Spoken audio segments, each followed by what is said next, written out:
नमस्कार मंडळी, तुमचं स्वागत आहे माझ्या राजा राणी या यूट्यूब चॅनलमध्ये. 3 तारखेला घटस्थापना झाली होती. बघता बघता नवमी आणि दशमी म्हणजे दसरा जवळ आलेला आहे. बऱ्याच जणांकडे नवमीला घट हे जे आहेत ते हलवले जातात. तर घट हलवण्यापूर्वी घटाला काय नैवेद्य दाखवला जातो. त्याचबरोबर तुम्ही जर 9 दिवसाचे उपवास करत असाल तर ते उपवास तुम्हाला कधी सोडायचे आहेत, अखंड दिवा कधी उचलायचा आहे, ही सर्व माहिती तुम्हाला या व्हिडिओमध्ये मिळणार आहे. त्याचबरोबर जे आपण घटावर जे साहित्य आहे घटाचं नारळ, फुलाच्या माळे वगैरे, तर ते खायचं आहे की विसर्जित करायचं आहे. त्याचबरोबर तुमच्या घरी जर 9 दिवस देवाची पूजा केली जात नसेल तर देव कधी हलवायचे, देवांना स्नान, अंघोळ म्हणजेच देवपूजा जी आहे ती कधी करायची, आणि सर्वात महत्त्वाचं घट हलवताना ते कोणत्या दिशेला हलवायचे, ही माहिती सांगणार आहे. पण त्याहीपेक्षा महत्त्वाचं आणि कन्फ्युजन होण्यासारखी गोष्ट अशी आहे ती म्हणजे अष्टमी आणि नवमी ही एकत्र आलेली आहे. त्याचबरोबर नवमी आणि दशमी तिथीसुद्धा एकत्र आलेली आहे. आता तुम्ही फक्त बसता उठता उपवास करत असाल म्हणजे पहिल्या दिवशी ज्या दिवशी घट स्थापना झाली त्या दिवशी तुम्ही उपवास करत असाल आणि नंतर अष्टमीच्या तुम्ही उपवास धरत असाल तर अष्टमीचा जो उपवास असतो तो नवमी तिथीला सोडला जातो. पण यंदा काय आहे, नवमी आणि दशमी तिथी एकत्र आली आहे. त्यामुळे मी तुम्हाला टायमिंग सांगणार आहे की त्या नवमी तिथी संपण्या अगोदर, त्या नवमी तिथीची जी वेळ आहे त्या वेळेच्या अगोदर तुम्हाला तुमचा जो नवमीचा उपवास आहे तो सोडायचा आहे.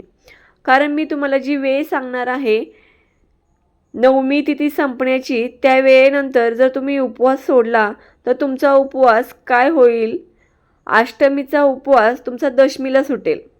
त्याच्यामुळे या नवमी तिथीमध्येच तुम्हाला अष्टमीचा उपवास सोडायचा आहे.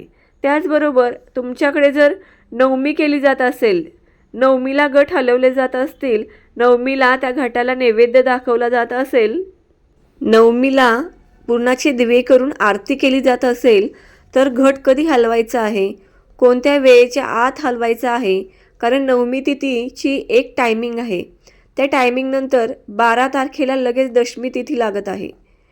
मग तुमच्याकडे कुळाचाराच्या पद्धतीने नवमी तिथीला जर घट हलवत असतील तर तुम्ही चुकून दशमी तिथीमध्ये घट हलवू नयेत यासाठी टायमिंग सांगणार आहे. त्या टायमिंगच्या आत नैवेद्य वगैरे या सगळ्या गोष्टी करून घट हलवून तुम्हाला तुमचे 9 दिवसाचे जे उपवास आहेत ते सोडायचे आहेत. हे सगळं अगदी स्पष्ट आणि क्लिअर सांगणार आहे. त्याचबरोबर जर तुमच्याकडे दशमी साजरी केली जात असेल तर दशमी तिथी कधी सुरू होत आहे, तुम्ही यूट्यूबवरती जो व्हिडिओ आहे ते बघून जर तुम्ही घट हलवू शकत नाही तुम्ही यूट्यूबचे व्हिडिओ बघून. कारण की तुम्ही तुमच्या कुळाचाराप्रमाणे किंवा तुमचे जे पारंपरिक जी रूढी चालवत आलेल्या आहेत त्याच्याप्रमाणे घराण्यानुसार, घराण्यातील ज्या रूढी परंपरा आहेत त्यानुसार तुम्ही तुमचे घट हलवायचे आहेत. तुमच्या घरातील जी थोर मोठी मंडळी आहेत, तुमचे सासू सासरे असतील, तुम्हाला जर सासू सासरे नसतील तर तुमचे जे चुलत सासू सासरे किंवा तुमची जी भावकी आहे त्यांना तुम्ही विचारा की आपल्याकडे घट जे आहे ते कधी हलवले जातात, आपल्याकडे नवमी आहे की दसरा. जसं की आमच्याकडे दसरा आहे, आमच्याकडे घट जे आहे ते दसऱ्याला हलवले जातात. 9 दिवसाचे जे उपवास आहेत ते आमच्याकडे दशमीला म्हणजे दसऱ्याला सुटतात. तर या पद्धतीने तुमच्याकडचे जे घट आहेत ते नवमीला हलवले जात असतील तर तुम्हाला नवमीलाच घट हलवायचे आहेत आणि नवमीच्या दिवशीच 9 दिवसाचे उपवास जे आहेत ते तुम्हाला सोडायचे आहेत. ही गोष्ट क्लिअर झाली.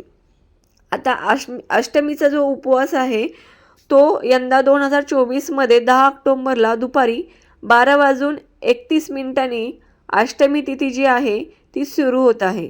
11 ऑक्टोंबर 2024 रोजी दुपारी 12:06 अष्टमी तिथी समाप्त होत आहे.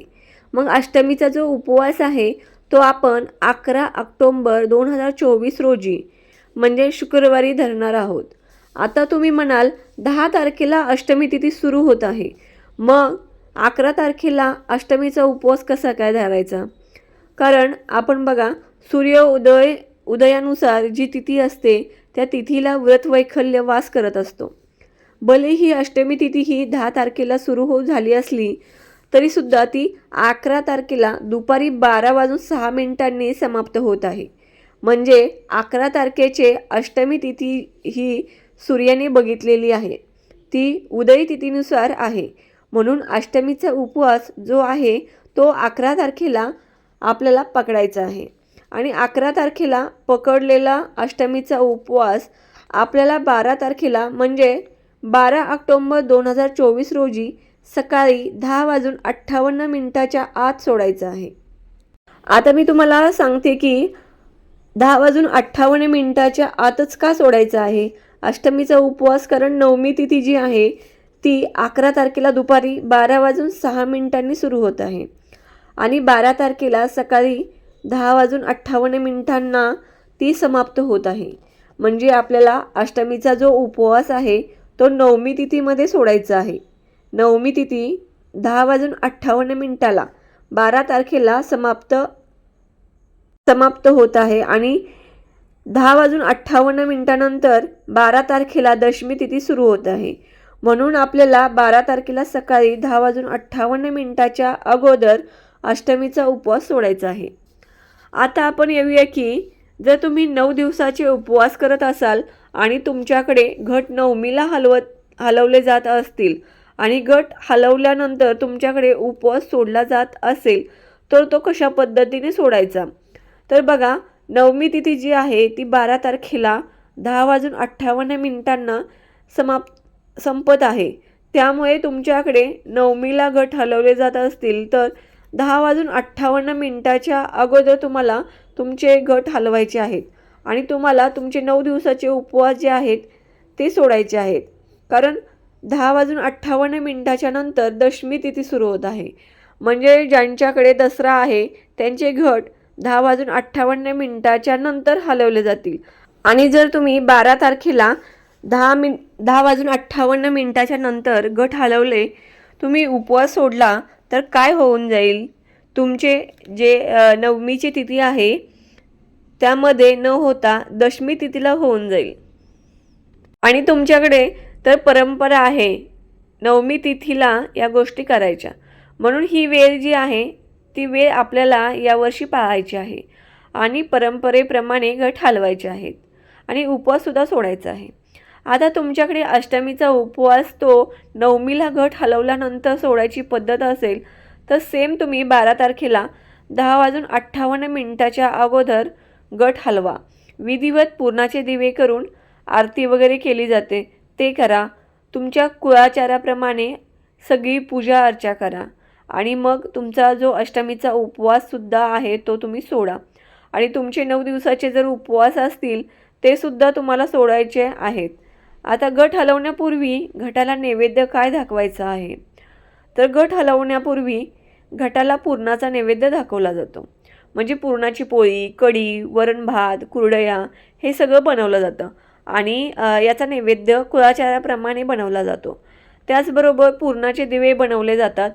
पुरणाच्या दिव्याने आरती केली जाते आणि त्यानंतर जो आहे तो घट हलवला जातो. आणि घट हलवल्यानंतर उपवास जो आहे तो आपल्याला अष्टमीचा उपवास असू द्या किंवा नवमीचा म्हणजेच 9 दिवसाचे उपवास असतील ते सोडले जातात. आता बरेच जण विचारतात की पुरणाचे दिवे किती करायचे, तर पुरणाचे दिवे जे आहेत ते इथे तुम्हाला तुमच्या कुळाचाराप्रमाणेच बनवायचे आहेत. म्हणजे तुमच्या घराण्यामध्ये जर पुरणाचे 11 दिवे बनवले जात असतील, पद्धत असेल तुमच्याकडे तर 11 बनवायचे आहेत. 21 असेल पद्धत तर 21 बनवायचे आहेत आणि त्या दिव्याने आरती करायची आहे आणि त्यानंतर घट हलवा. आता घट हलवताना तो उत्तर दिशेला हलवायचा आहे. कलश जो आहे तो थोडासा उत्तर दिशेला उचलून हलवून जागेवर ठेवायचा आहे आणि घट कसाही उचलायचा नाही, कोणत्याही दिशेला उचलायचा नाही किंवा वरती सुद्धा उचलायचा नाही. थोडासा वाकडा उत्तर दिशेला करायचा आणि आपला घट जो आहे तो हलवायचा आहे. आता घटावर जे नारळ आहे ते कधीच फोडून खायचे नाही किंवा त्याचा प्रसाद करून खायचा नाही. घटाचा जो नारळ आहे तो तुम्हाला विसर्जित करायचा आहे. ज्या सगळ्या माळा किंवा विड्याची पानं वगैरे जे आहे ते सगळं तुम्हाला निर्माल्यामध्ये आपल्याला टाकायचं आहे. बाकी जे देव आहेत, म्हणजे जरी तुम्ही नवमीच्या दिवशी घट हलवले जात असतील तर देवपूजा जी आहे ती दशमीच्या दिवशीच म्हणजे दसऱ्याच्या दिवशीच केली जाते. नवमी आणि दशमी एकाच दिवशी असल्याने देवपूजा तुम्हाला 10:58 10 वाजून 58 मिनिटाच्या नंतर करायची आहे 12 तारखेला.